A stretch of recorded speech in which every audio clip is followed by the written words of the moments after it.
الحمد لله رب العالمين والعاقبة للمتقين ولا عدوان إلا على الظالمين وأشهد أن لا إله إلا الله وحده لا شريك له ولي الصالحين وأشهد أن محمدًا عبده ورسوله إمام الأنبياء والمرسلين والأصفياء والمتقين صلى الله عليه وعلى آله وأصحابه أجمعين. أما بعد, chers musulmans, Oussama ibn Zayd radiyallahu anhu a interrogé le prophète sallallahu alayhi wa sallam sur différents points en rapport avec le jeûne.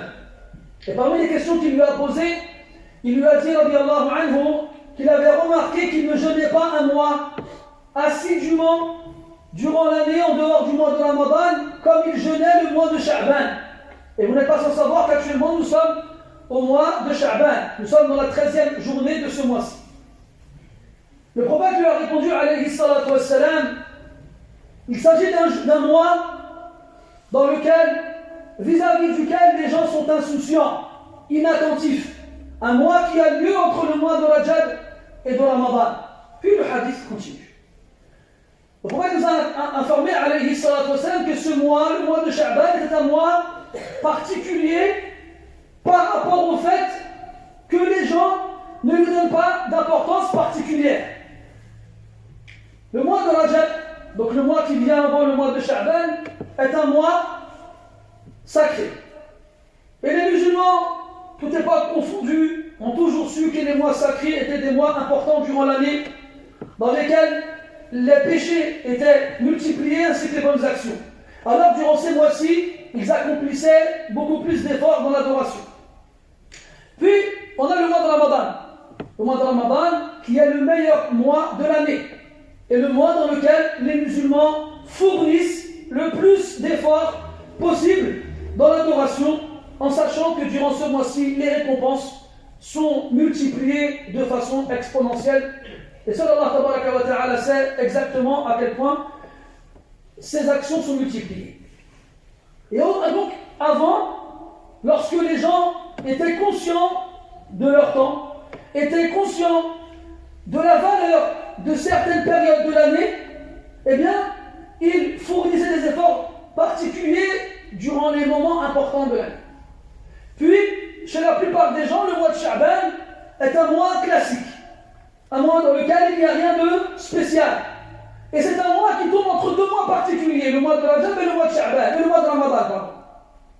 Alors qu'est-ce qu'ils faisaient comme ils avaient fait beaucoup d'efforts durant le mois de Rajab et qu'ils se reposaient et se préparaient pour le mois de Ramadan, alors durant le mois de Sha'ban, ils relâchaient leurs efforts et se reposaient.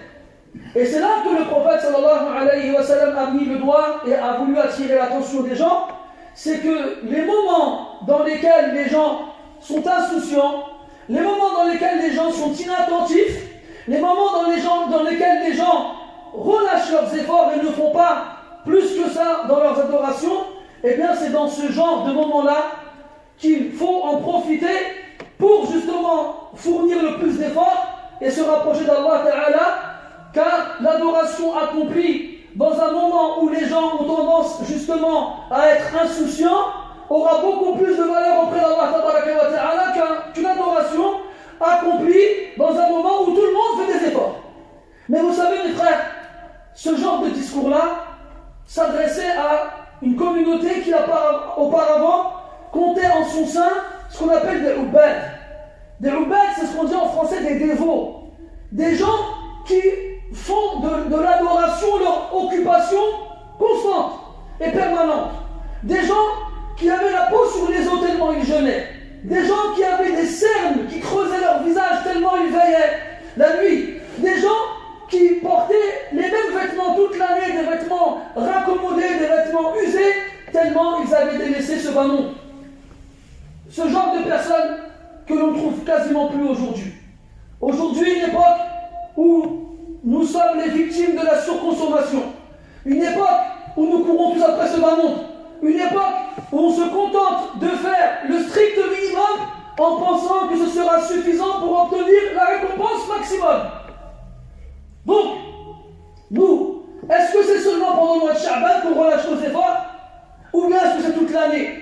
Est-ce que c'est seulement pendant le mois de Sha'ban qu'on est insouciant? Ou bien est-ce que c'est toute l'année, mes frères.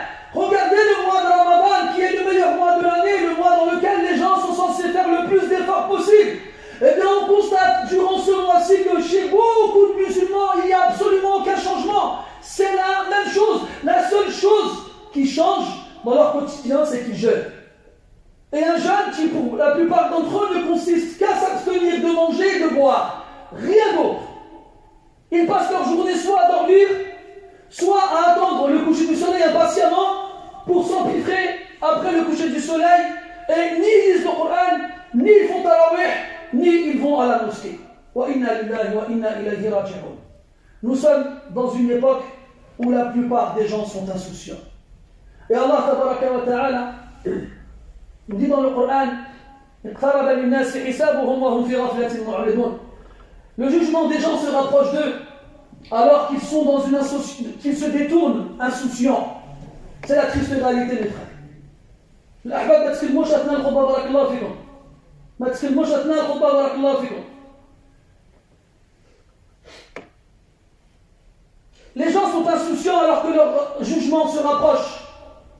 Toute l'année, dans les mosquées, les musulmans s'assoient devant l'imam alors qu'il leur fait un prêche et un sermon dans lequel il leur rappelle les paroles sages, du plus sage des sages, et les formules leur permettant de se rapprocher de lui, et leur rappelle aussi qu'il faut se motiver et s'encourager les uns les autres pour faire le plus de bonnes actions durant les moments particuliers de cette année. Les prêches se ressemblent et se suivent, et malheureusement, très peu sont ceux qui en profitent. Et il faut savoir que celui qui ne profite pas des paroles de la sagesse et du rappel a un cœur qui est scellé, un cœur qui n'accepte pas les bonnes choses. Et Allah Ta'ala dit dans le Coran, أولئك الذين طبع الله على قلوبهم وسمعهم وأبصارهم. Voici ceux à qui Allah a scellé les cœurs, lui et la vue. وأولئك هم الغافلون. Et voici certes ceux qui sont les vrais insouciants. Et celui qui a le cœur qui ne profite en rien des paroles de son Seigneur, c'est un cœur qui est mort, et un cœur qui servira de combustible à l'enfer le jour de la résurrection.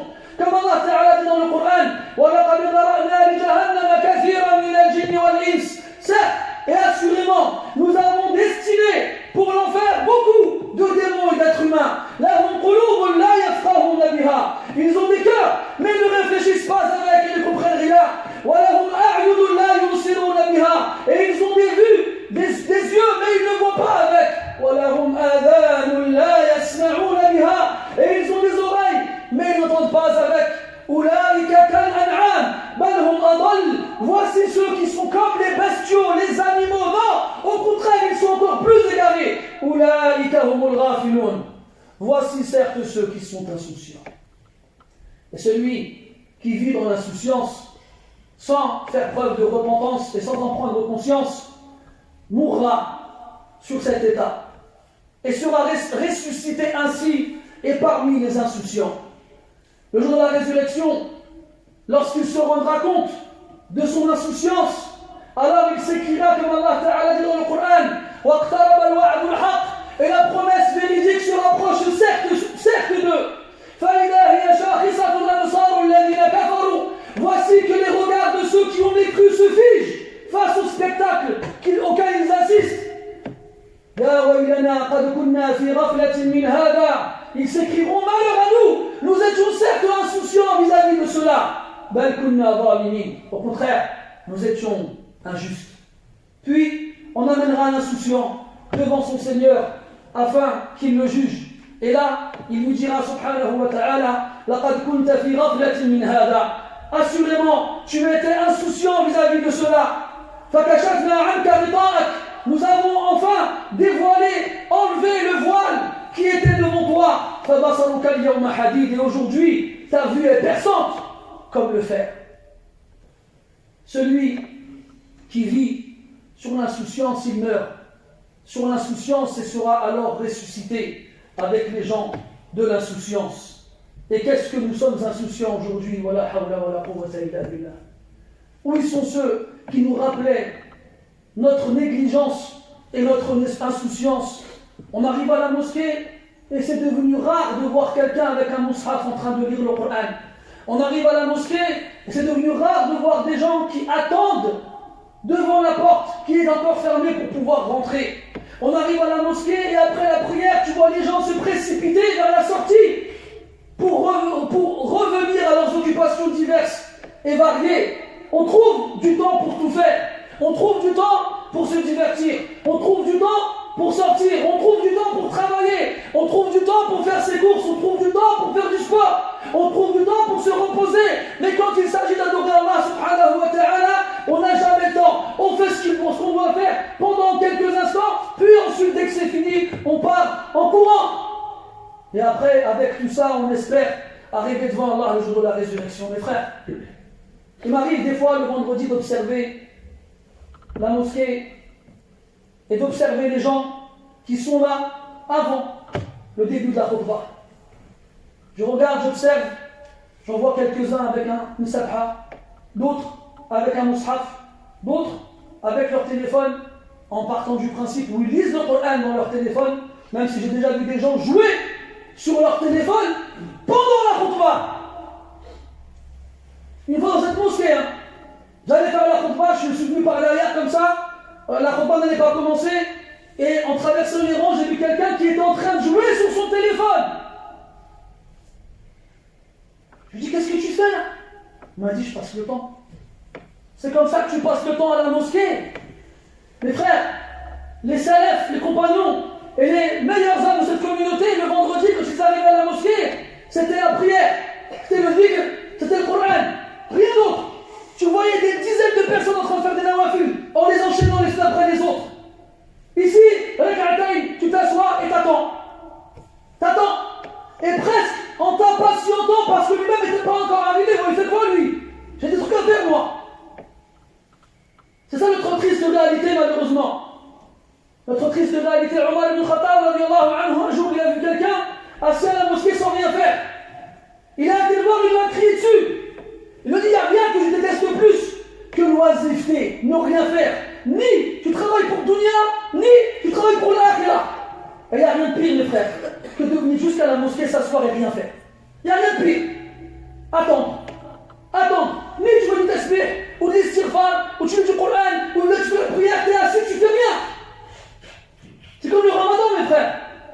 Lorsque, avant, on faisait tarawih ensemble à la mosquée, eh bien, la mosquée était pleine à craquer pour la prière de l'Isha. Puis, après l'Isha, on perdait la moitié. On commençait tarawih, et à chaque fois qu'on finissait la rak'atayn, on perdait un dixième, ou bien un tiers, ou bien un quart. Jusqu'à la fin, on n'était même pas, on n'a même pas rempli la salle principale de la mosquée. Wa inna lillahi wa inna ilayhi raji'un, mes frères. Comment voulez-vous que les générations futures fassent mieux que nous si nous ne leur servons pas d'exemple, s'ils ne voient pas en nous des gens qui sont connus pour l'adoration? Moi, dans ma vie, grâce à Allah, j'ai connu des gens comme ça.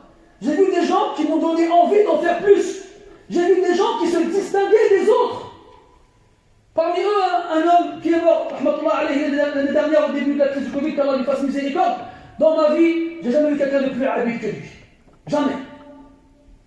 Il partait très tôt le matin à la mosquée pour le Fajr. Il ne ratait pas une nuit en prière. Je ne l'ai jamais vu passer son temps autre que dans le dhikr et le tasbih. Il faisait des longs détours en sortant de chez lui pour rentrer, en sortant de la mosquée pour rentrer chez lui, juste pour avoir le temps de finir son wird qu'il faisait tous les jours. Une fois, je lui ai demandé, mais qu'est-ce que tu dis pendant ton chemin? Il dit, je répète 1000 fois, La ilaha illallah wahdahu la sharika lahu lahul mulku wa lahul hamdu wa huwa ala kulli shay'in qadir. 1000 fois. Moi, 10 fois, on dit, j'ai fait un exploit. Lui, 1000 fois, tous les jours, c'était normal pour lui. Des fois, il venait avec nous, et quand on commençait à parler de n'importe quoi, où on rigolait, il disait salam alaikum, il partait. Il ne restait pas avec nous. D'autres, que je voyais le matin après le Fajr, restaient assis à leur place, à train de faire du dhikr.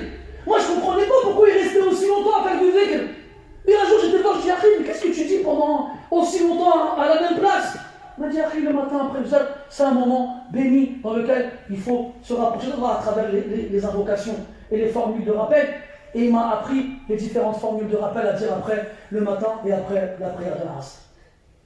Mais aujourd'hui, ils sont où ces gens-là? La plupart d'entre eux sont des personnes âgées qui arrivent en fin de vie et qui meurent les uns après les autres. c'est nous, soi-disant la génération qui va venir après, qui va servir d'exemple à celle qui arrive. Mais ils ne vont rien trouver chez nous.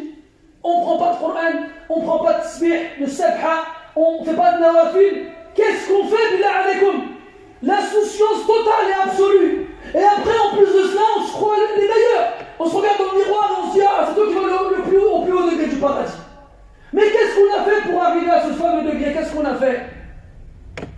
Le prophète sallallahu alayhi wa sallam, dans de nombreux textes, il a fait des allusions au fait que adorer Allah Ta'ala à des moments où les gens ne le font pas a une valeur particulière après Allah Azza wa Jal. Une nuit, il a retardé la prière de l'Isha jusqu'à la moitié de la nuit. Puis quand il est sorti de chez lui pour aller à la mosquée, il a trouvé que beaucoup des compagnons s'étaient endormis à la mosquée, en l'attendant. Puis il leur a dit, c'est ça sa vraie heure à l'Isha, ce n'était pas une difficulté pour vous. Et sachez qu'en dehors de vous, personne d'autre sur terre n'est en train de l'attendre. Vous êtes les seuls sur terre qui allaient adorer Allah à ce moment-là. Pour montrer que quand tu adores Allah à un moment où personne ne le fait, ça a une valeur particulière. C'est pour ça que le prophète sallallahu alayhi wa sallam, il incitait les gens à se réveiller au moins à la moitié de la nuit. Au moment où les gens sont dans un sommeil profond, à un moment où le sommeil il est le plus délicieux, le plus onctueux, le plus savoureux, à un moment où tu es au chaud, confortablement installé dans ta couette, et que tu t'endors dans de beaux rêves. Le moment où le réveil est le plus difficile, c'est quand tu te réveilles à ce moment-là pour adorer Allah tabaraka wa ta'ala, que ton adoration a le plus de valeur que quelqu'un qui se réveille à un moment soit où les gens sont encore réveillés, ou soit parce qu'il faut se réveiller parce que c'est bientôt la fin de la nuit. Les salafs, rahmatullahi alayhim, le soir entre Maghrib et Isha, ils constataient que c'était un moment dans lequel les gens étaient insouciants. Pourquoi? Parce qu'après le coucher du soleil, ils rentraient chez eux, ils mangeaient, puis ils attendaient avec leur famille l'heure de l'Isha pour venir prier à la mosquée. Alors eux, ils se servaient de ce moment-là pour faire le plus de nawafil possible, de plus de prières possible, parce qu'ils savent qu'à ce moment-là, les gens sont insouciants. Donc mes frères, c'est un mal de vivre dans l'insouciance, certes, mais pour celui qui est réveillé, c'est une occasion en or. Parce que si avant, on avait un mois dans l'année dans lequel les gens étaient insouciants, nous aujourd'hui, c'est toute l'année où les gens sont insouciants. Donc celui qui profite de ces moments-là, des moments d'insouciance des gens, pire que ça encore, des moments où les gens sont dans la désobéissance, pour se rapprocher d'Allah à travers les bonnes actions, eh bien c'est lui qui va gagner auprès d'Allah subhanahu wa ta'ala. Et sachez que le meilleur moyen de se protéger de l'insouciance et le plus facile des moyens de se protéger de l'insouciance, c'est le dhikr, c'est le rappel d'Allah subhanahu wa ta'ala. Faire en sorte que sa langue toujours soit en train de bouger à l'intérieur de sa bouche en disant subhanallah, walhamdulillah, wa la ilaha illallah, wallahu akbar, wa la hawla wa la quwwata illa billah, Allahumma salli ala Muhammad, ou bien en train de lire du Coran. C'est la plus facile des façons. Et Allah dit dans le Coran, وَاذْكُرْ رَبَّكَ فِي نَفْسِكَ تَضَرُّعًا وَخِيفَةً وَدُونَ الْجَهْرِ مِنَ الْقَوْلِ بِالْغُدُوِّ وَالْآصَالِ. Et invoque ton Seigneur en toi-même, avec crainte et humilité, à mi-voix, au matin et en soirée. وَلَا تَكُنْ مِنَ الْغَافِلِينَ. Et ne sois pas parmi les insouciants.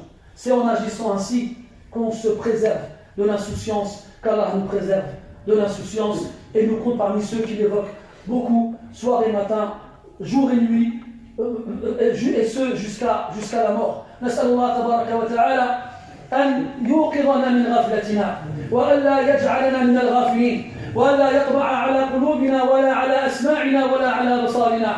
نسأل الله تبارك وتعالى أن يجعلنا من الذاكرين الله كثيرا وأن يجعلنا أهلينا من الذاكرات.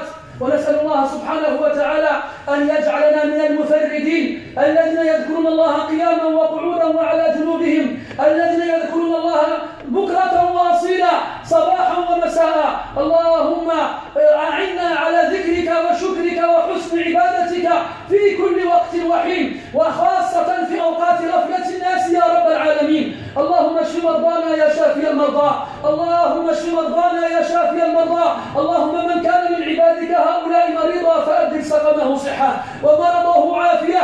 اللهم ارحم جميع موتى المسلمين الذين شهدوا لك بالوحدانية ولنبيك بالرسالة وماتوا على ذلك. اللهم اجزي المتصدقين على صدقاتهم واجعلها ظلا ظليلا يوم القيامة يا رب العالمين. اللهم يا حي يا قيوم بارك لنا فيما تبقى من شعبان وبلغنا رمضان واجعلنا فيه ممن تقرب إليك